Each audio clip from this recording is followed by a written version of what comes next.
പ്രിയമുള്ളവരെ, നമ്മുടെ ഇഞ്ചി കൃഷി ഇതാക്കണേ, ചാക്കിലെ ഇഞ്ചി കൃഷി. അപ്പോൾ ഈ ചാക്കിലെ ഇഞ്ചി കൃഷി നമ്മൾ ഇന്ന് പറിച്ചിട്ട് വേറെ ചാക്കിലോട്ട് നടാൻ പോവുകയാണ്. ഈ ചാക്കിലെ ഇഞ്ചി കൃഷിയിൽ ഒരുപാട് വിളവ് കിട്ടും കേട്ടോ. അപ്പോൾ നമ്മൾ ആദ്യം ഒരു വീഡിയോ ചെയ്തിരുന്നു. ഏകദേശം കണ്ടോ, ഇതിൻ്റെ പുതിയ തളിര് അതുപോലെ തന്നെ പഴയ ചെടിയുണ്ട്. ഒരു 8-9 മാസമായി നമ്മളിത് കൃഷി ചെയ്തിട്ട്.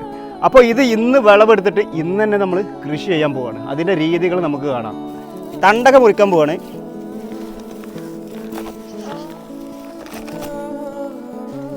ഏകദേശം 1 വർഷത്തോളം ആയിട്ടും ചാക്കിന് കണ്ടോ ഒരു കേടും സംഭവിച്ചിട്ടില്ല കേട്ടോ. ഇതേപോലത്തെ ചാക്കിലാണ് നമ്മൾ ഇനിയും ഇത് നടാൻ പോകുന്നത്. ഇത് കണ്ടോ നിങ്ങൾ, നന്നായിട്ട് വിളവുണ്ട് കേട്ടോ. കണ്ടോ, ഇപ്പോൾ പുതിയ ഇഞ്ചി ഉണ്ടായതുണ്ട്, പഴയ ഇഞ്ചി ഉണ്ട്. എന്താ കണ്ടോ, ഇളയ ഇഞ്ചിയാണ്.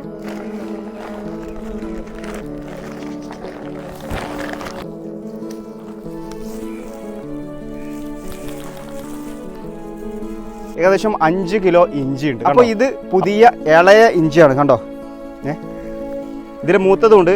മൂത്തത് ഈ ഭാഗത്ത് കണ്ടോ, ഈ ഭാഗത്ത്. അപ്പോൾ നമ്മൾ ഇത് മൊത്തം നടാൻ പോവാണ്. ഇതിനൊന്നും പോലും നമ്മൾ യൂസ് ചെയ്യണില്ല, ഒക്കെ നമ്മൾ വിത്താക്കാൻ പോവാണ്. ഈ കൃഷി രീതി ആരും ഇതുവരെ പരീക്ഷിക്കാത്ത ഒരു സംഭവം കേട്ടോ. നമ്മൾ തണ്ടോടൊക്കെ ഇത് പ്ലാന്റ് ചെയ്യാണ്. കാരണം നമ്മൾ പറിച്ചിട്ട് അത് എവിടെയെങ്കിലും എടുത്തു വെച്ചിട്ട് പിന്നെ മഴ പെയ്യാൻ നേരത്താണ് നമ്മൾ കൃഷി ചെയ്യാറ്. പക്ഷേ നമ്മൾ ഇത് ചെടിയോടെ വീണ്ടും ഇങ്ങനെ വിത്ത് കുഴിച്ചിടാൻ പോകും. വീണ്ടും നമ്മൾ ചാക്കിൽ തന്നെയാണ് കൃഷി ചെയ്യണത് കേട്ടോ. ഇത് കണ്ടോ നിങ്ങൾ, ഈ പൂച്ചയുടെ ഒക്കെ ഫുഡിൻ്റെ ചാക്കാട്ടത്. അപ്പോൾ ഇത് നമ്മൾ പകുതി മുറിച്ചിട്ട് അതിൽ നമ്മൾ ആദ്യം ഇങ്ങനെ പച്ചില നല്ലോണം അടുക്കി താഴത്തുനിന്ന് വെക്കുക. മണ്ണും അതുപോലെ തന്നെ ചകിരിച്ചോറും കണ്ടോ, നമ്മൾ കോഴി ഫാമിൽ നിന്നൊക്കെ വാങ്ങണ കൊണ്ടുവരുന്ന വളമാണ് കേട്ടോ. ഇതിൽ നന്നായിട്ട് ചകിരിച്ചോറുണ്ടാവും. അപ്പോൾ ഇതിന് കുറഞ്ഞ പൈസയുള്ളൂ. അതുകൊണ്ടാണ് നമ്മൾ ഇത് തിരഞ്ഞെടുത്തത്. അപ്പോൾ നന്നായിട്ട് വേരോടും ചെയ്യും. അപ്പോൾ ഒരു ലെയർ നമ്മൾ അത് പച്ചയിലിട്ടു, അതിന് ശേഷം മണ്ണിട്ടു, നമ്മൾ ഈ മിക്സ് ചെയ്ത മണ്ണിട്ടു.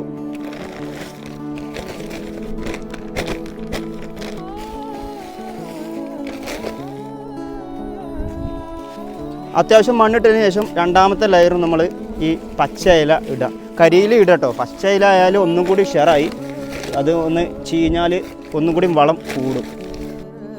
വീണ്ടും മണ്ണിട്ടു, കുറച്ച് മണ്ണിടാം. കാരണം ഇത് ചെടിയായിട്ട് പിന്നെ നമ്മൾ ഇടയ്ക്കിടയ്ക്ക് 1-2 പ്രാവശ്യം നമുക്ക് മണ്ണും വളം കൂടിയും ഇടേണ്ടതുകൊണ്ട് അത്യാവശ്യം ഒരു 3/4 ഭാഗം നമ്മൾ നിറച്ചാൽ മാത്രം മതി. ആ കാണുന്ന മണ്ണുണ്ടല്ലോ, 2 ലോറിക്ക് അടിച്ച മണ്ണാണത്. 2 ലോഡ് മണ്ണുണ്ട്. അപ്പോൾ ആ മണ്ണും അതുപോലെ തന്നെ ഇതും മിക്സ് ചെയ്തിട്ടാണ് നമ്മൾ കൃഷിയൊക്കെ ചെയ്യണത്. നമ്മൾ വീട്ടിൻ്റെ ഇവിടെയൊക്കെ മണ്ണുണ്ട്, പക്ഷേ അതൊക്കെ ഭയങ്കര പാടാണ്. ഇത് നല്ല മണ്ണ് കിട്ടിയപ്പോൾ അങ്ങനെ അടിച്ചു വെച്ചതാണ്.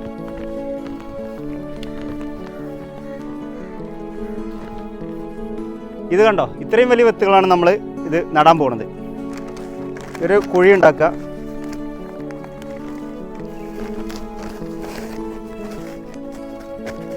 അതുപോലെ തന്നെ ഇതിൻ്റെ സൈഡിലൊക്കെ ഒന്ന് കുറച്ച് വിത്തുകൾ നട്ടു കൊടുക്കുക.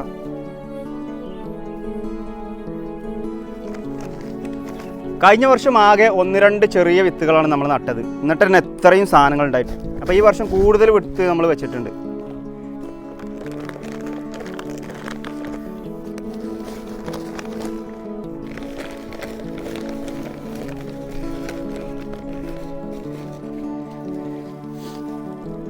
ഒന്നിൽ നിന്ന് വിളവെടുത്തത് കണ്ടോ, 1, 2, 3, 4, 5, 6, 7, 8 ചാക്കിൽ നമ്മൾ ഇത് നട്ടിട്ടുണ്ട് കണ്ടോ. അപ്പോൾ ഇനി ഒന്നും കൂടി ഉണ്ട്, ഞാൻ കാണിച്ചു തരാം. വരി.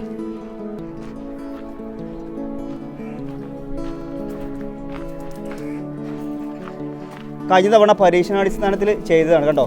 ഇതിലും അതേപോലെ ഒരു നിറച്ച് വിത്തുകളാണ്. നിറച്ച് കണ്ടോ, നിറച്ചെന്ന് പറഞ്ഞാൽ നിറച്ചുണ്ട്. പുറത്ത് വരെ പൊട്ടിയിട്ട് പുറത്ത് വരെ വന്നു കണ്ടോ നിങ്ങൾ. ഇത് കണ്ടോ, ഇതുണ്ടോ.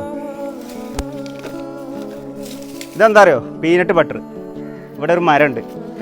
ആദ്യമൊന്നും ഇത് ഇഷ്ടമല്ലായിരുന്നു, ഇപ്പോൾ ഇത് കുഴപ്പമില്ല. ഇത് സ്ഥിരം കഴിച്ചു തുടങ്ങിയപ്പോൾ കുഴപ്പമില്ല. അപ്പോൾ ഈ ഇഞ്ചി കൃഷി ഇതൊന്ന് പരീക്ഷിച്ച് നോക്കട്ടെ. എല്ലാവരും പരീക്ഷിച്ച് നോക്കുക. നമുക്ക് മഞ്ഞൾ ഇതുപോലെ കൃഷി ചെയ്യാം, അതുപോലെ തന്നെ മാങ്ങ ഇഞ്ചി കൃഷി ചെയ്യാം. ഇതുപോലുള്ള കിഴങ്ങ് വർഗ്ഗങ്ങളും ഒക്കെ, ചേന, ചേമ്പ്, അതുപോലെ തന്നെ എല്ലാ കിഴങ്ങ് വർഗ്ഗങ്ങളും നമുക്ക് ഇതുപോലെ കൃഷി ചെയ്യാം. അപ്പോൾ ഒന്ന് പരീക്ഷിച്ച് നോക്കി നിങ്ങൾ. അപ്പോൾ ഇത് തിന്നവരുണ്ടോ? തിന്നവരുണ്ടെങ്കിൽ ഒന്ന് കമൻറ്റ് ചെയ്യുക, എങ്ങനെയുണ്ട് ഈ സാധനം.